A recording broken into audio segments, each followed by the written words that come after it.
Hey, welcome all of you. Come on in. Welcome to Mr. Jeff's house.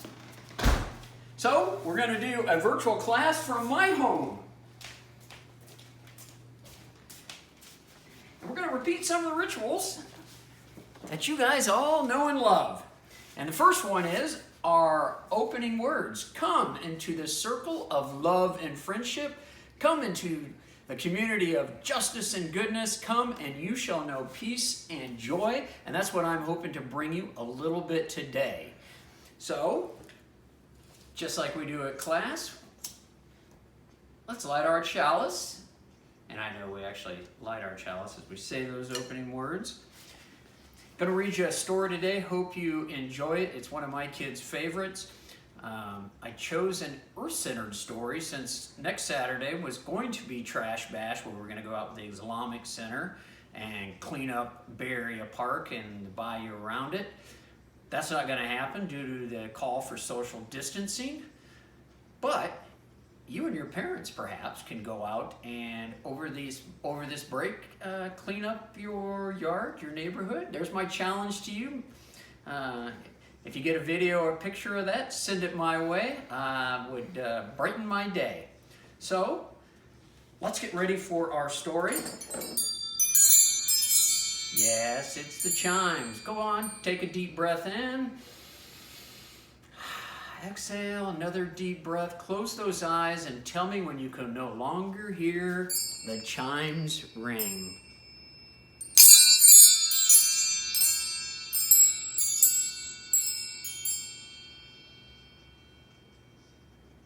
All right, my hand's up. All right, well, come on in. And let's start our story. It's called The Rough-Faced Girl.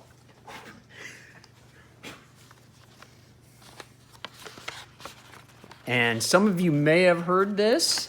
If so, you haven't heard me read it. Once, long ago, there was a village by the shores of Lake Ontario. Off from the other wigwams of this village stood one great, huge wigwam. Painted on its sides were pictures of the sun, the moon, the stars, plants, trees, and animals. And inside this wigwam, there was said to live a very rich and powerful, supposedly handsome, invisible being.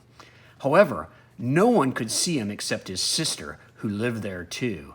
Many women wanted to marry this invisible being, but his sister said only the one who can see him can marry him. Now, in this village, there lived a poor man who had 3 daughters, and the 2 older daughters were cruel and hard-hearted, and they made their youngest sister sit by the fire and feed the flames. When the burning branches popped, the sparks fell on her, and in time, her hands became burnt and scarred, and her arms became rough and scarred as well, and her face was marked by the fire, and her beautiful long hair hung ragged and charred. And those 2 older sisters laughed at her. "Ha! You're ugly, you rough-faced girl." And they made her life very lonely and miserable indeed. Now one day, these 2 older sisters went to their father, and they said, "Father, give us some necklaces. Give us some buckskin dresses. Give us some pretty beaded moccasins. We're going to marry the invisible being." So their father gave them these things, and dressed in their finest, the 2 girls marched through the village, and all the people pointed and stared. "Look at those beautiful girls," they said. "Surely they shall marry the invisible being." And if those 2 girls were proud and hard-hearted before, they were even prouder now as they walked hauntedly through the village. And at last they came to the wigwam of the invisible being, and there was his sister waiting. "Why have you come?" she asked. "We want to marry the invisible being," they answered. "That's why we're here." "Well, if you want to marry my brother," she replied, "you have to have seen him. Tell me, have you seen the invisible being?" Of course we've seen him, they insisted. Can't you see how pretty we are? Can't you see the beautiful clothes we wear? Oh, yes. Anyone can tell that we've truly seen the invisible being. All right, she said quietly. If you think you've seen him, then tell me, what's his bow made of? And suddenly her voice was swift as lightning and strong as thunder. His bow, they whimpered, they stammered. His bow? We know. But turning desperately to one another, they whispered, what shall we say? Let's say it's the old oak tree, they said. Yeah, the old oak tree. No, said the sister of the invisible being, no, as she saw at once that they had lied. Tell me, she continued, if you think you've seen my brother, the invisible being, then what's the runner of his sled made of? We know, cried the two sisters, but whispering feverishly, again they wondered, what shall we say? Let's say it's the green willow branch. No, said the sister when she heard, no, you've not seen my brother. Now go home. Just test us fairly, they exclaimed. You've seen him. Just don't ask us all these silly questions.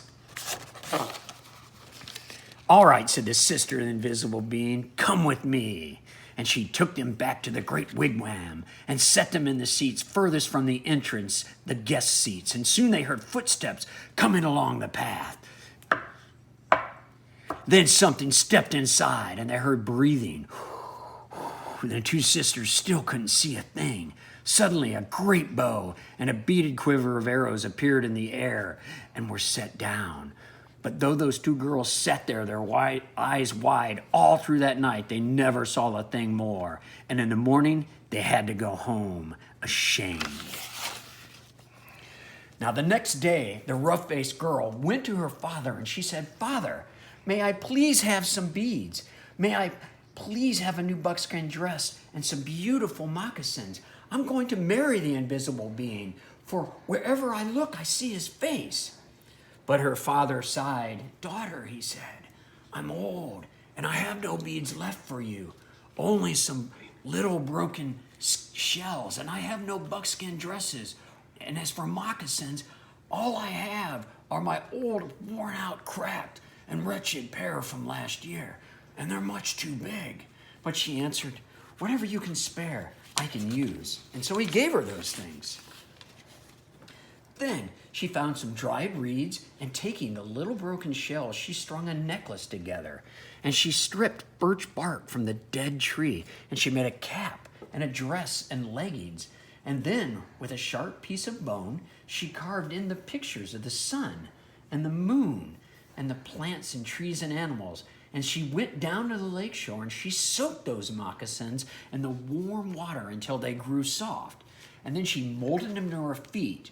But they were still too big, and they flapped like duck's feet as she walked. And people looked at her as they came out of the wigwams, and they pointed and they say, look at that ugly girl, they laughed. Look at her strange clothes. Hey, go home, you ugly girl. You'll never marry the invisible being. But the rough-faced girl had faith in herself, and she had courage, and she did not back down. And she just kept walking right through the village. And as she walked on, she saw the great beauty of the earth and skies spread before her.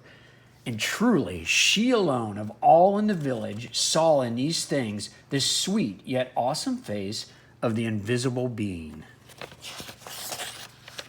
And at last, she came to the lake shore, just as the sun was sinking behind the hills and the many stars came glittering out like a fiery veil in the dark sky overhead. And there, standing by the water's edge, was the sister of the invisible being, waiting.